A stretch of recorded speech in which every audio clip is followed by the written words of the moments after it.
Nenek Tiara berpesan, sekarang kamu udah jauh beda sama diri kamu yang dulu ya Cu. Jangan kamu mendekati laki-laki, nanti kamu diambil kesempatan. Nah Tiara yang pada saat itu masih umur 10 tahun ya iya ini aja tuh neneknya ngomong kayak gitu. Dan sejak hari itu Tiara pun tidak pernah lagi memikirkan mimpinya itu lagi. Dah tuh kan, beberapa hari pun berlalu, datang bulan Tiara pun berhenti. Setelah Tiara benar-benar bersih tuh, udah selesai nih datang bulannya di hari kelima, tiba-tiba Tiara bermimpi lagi. Dan mimpinya itu sama persis dengan mimpinya 5 hari yang lalu, sama persis. Pria ganteng datang untuk ngajak Tiara pergi, pokoknya sama persis lah 100%, gak ada perubahan. Settingnya kayak gimana-gimana sama. Dan tidak lama setelah itu Tiara pun terbangun lagi nih. Nah jadi Tiara udah mimpi 2 kali nih Wak ya, dengan setting yang bersamaan, dengan pria yang sama juga. Nah pas bangun yang kedua kali ini Tiara melakukan kegiatannya ya seperti biasa. Dia mandi, mau bersiap-siap, mau pergi ke sekolah. Setelah itu Tiara sarapan lah ini sambil menunggu kakeknya, karena memang yang ngantarin Tiara nih ke sekolah tiap hari kakeknya Wak. Sembari menunggu kakeknya selesai bersiap-siap, Tiara ini ceritalah ke kakeknya tentang mimpinya. Kek, kemarin Tiara mimpi gini,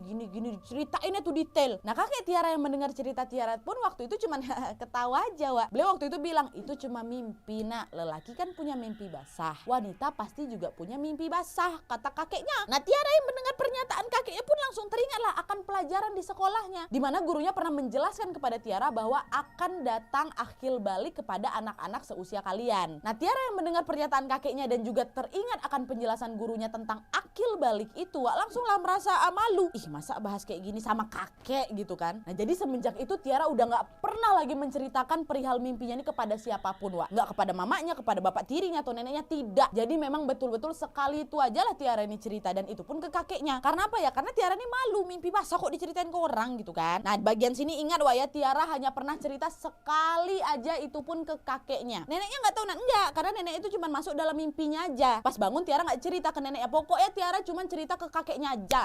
Abis itu dia gak mau lagi cerita ke siapa-siapa. Dah. Nah terus waktu pun berlalu, tahun berganti, Tiara pun udah mulai lupa nih sama mimpinya. Sampai akhirnya di saat Tiara merayakan ulang tahun yang ke-12 tahun, Tiara bermimpi lagi hal yang sama. Mimpi itu sama plek ketiplek persis 100%, gak ada perubahan seperti 2 tahun yang lalu. Sama. Dan pas bangun-bangun Tiara pun jadi bingung lagi, kok bisa-bisanya aku mimpi si laki-laki ganteng itu lagi ya. Dan mimpi betul-betul sama persis Wak. Nah jadi total so far Tiara ini udah mimpi persis 3 kali ya. Di tahun 2003 2 kali, di tahun 2005 sekali. Waktu dia umur 12 tahunnya. Dan setelah hari itu Tiara pun tidak terlalu memikirkan mimpinya dan berpikir, oh mungkin mimpi itu ya udahlah cuman bunga tidur aku kayak biasa aja, cuma sebatas mimpi basah seperti apa yang diberitahu sama kakek dan gurunya dulu aja. Tapi Wak ternyata dugaan Tiara ini salah. Kenawai. Karena Wak setelah mimpi yang ketiga kalinya itu, mimpi laki-laki ganteng itu terus berulang-ulang hampir setiap hari sampai Tiara